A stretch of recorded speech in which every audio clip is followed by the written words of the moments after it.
میرے والد صاحب سفر کر کے آ رہے تھے، والد صاحب نے اپنا واقعہ مجھے سنایا، بہت کہہ رہے میں لاہور سے کراچی آ رہا تھا ٹرین میں، تو ایک صاحب بیزار تھے، بیوی بچوں سے گھریلو جھگڑے تھے، انہوں نے کہا میں کراچی جا کے خودکشی کروں گا۔ والد صاحب سے ان کی گپ شپ ہوئی نا۔ یہ وہ دور تھا جب بہت کم لوگ تبلیغی جماعت کو جانتے تھے، بہت پرانا واقعہ ہے۔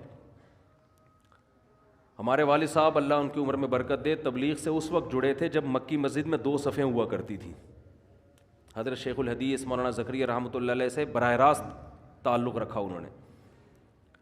تو ٹرین میں آمنے سامنے بات چیت ہوئی، بندہ خودکش آپ کہہ سکتے ہیں لاہور میں ہی کیوں نہیں کر لی، کوئی حکمت ہوگی کہ بھئی کراچی جا کے مروں گا، بڑا شہر ہے، واللہ عالم، مجھے پوری ڈیٹیل معلوم نہیں ہے، جو مجھے واقعہ کی روح یاد رہ گئی۔ تو والد صاحب نے اس کو سمجھایا دین کیا ہے، وہ انہوں نے جب آدمی انہیں پریشانی میں ہوتا ہے دین وین سمجھ میں نہیں آتا، کہتا ہے میرا ارادہ ہے بس جا کے میں مر جاؤں گا۔ تو ان کو والد صاحب نے کہا میرے کہنے پہ نا ایک دفعہ مکی مسجد چلے جاؤ، اس وقت مکی مسجد میں شب جمعہ ہوتا تھا، ایک دفعہ کہاں چلے جاؤ؟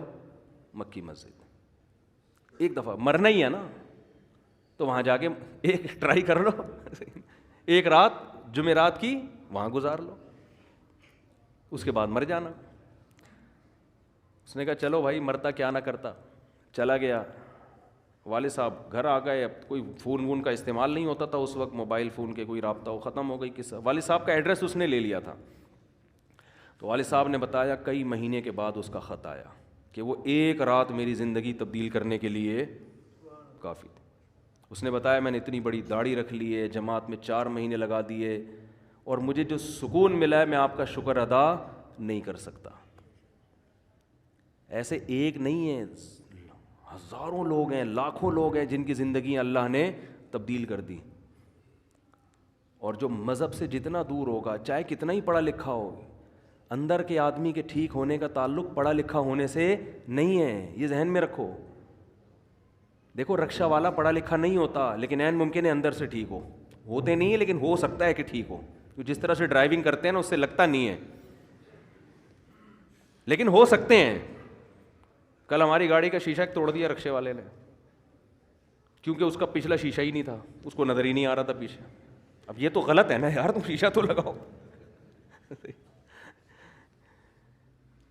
پر پچھلے ہفتے ایک صاحب پیچھے بیٹھے ہوئے تھے، رکشے والے نے ایسے ٹن مارا رکشہ الٹ گیا، ان کی ٹانگ کٹ گئی، ٹوٹ گئی، جوان آدمی کی۔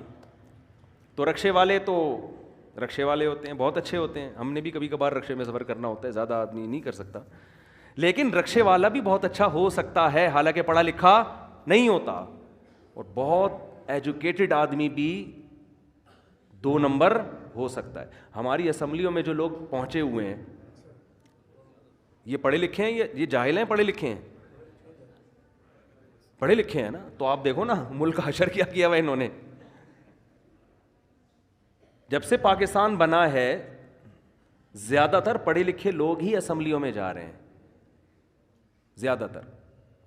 میں بیان میں کچھ چیزیں بیان کروں گا تو لوگ کہیں گے مفتی صاحب لو بھائی آپ نے ہماری سیاست شروع کر دی ہے۔ آپ اگر کوئی چیز منگوائیں نا ایئرپورٹ سے رشوت دیے بغیر، آپ جائز کسٹم دیکھ کے بھی نہیں بہت دفعہ چھڑا سکتے، اتنا رلاتے ہیں آپ کو۔ سارے پڑھے لکھے، جو کسٹم میں آفیسر ہے تو پڑھا لکھا ہے۔ اب میں پورا واقعہ بتا دوں گا تو ہو سکتا ہے وہ آفیسر کہے یار مجھ سے آپ اپنی چیز لے لو یار، ٹھیک ہے نا، غلطی ہو گئی۔ میں پورا واقعہ نہیں بتا رہا، آدھا تو بتا ہی دیا ہے نا، آدھا تو بتا ہی دیا۔ تو آپ کسٹم دے کے بھی نہیں اپنی چیز چھڑا سکتے یار، اتنی ڈپریشن، اتنی ٹینشن دیتے ہیں بندے کو۔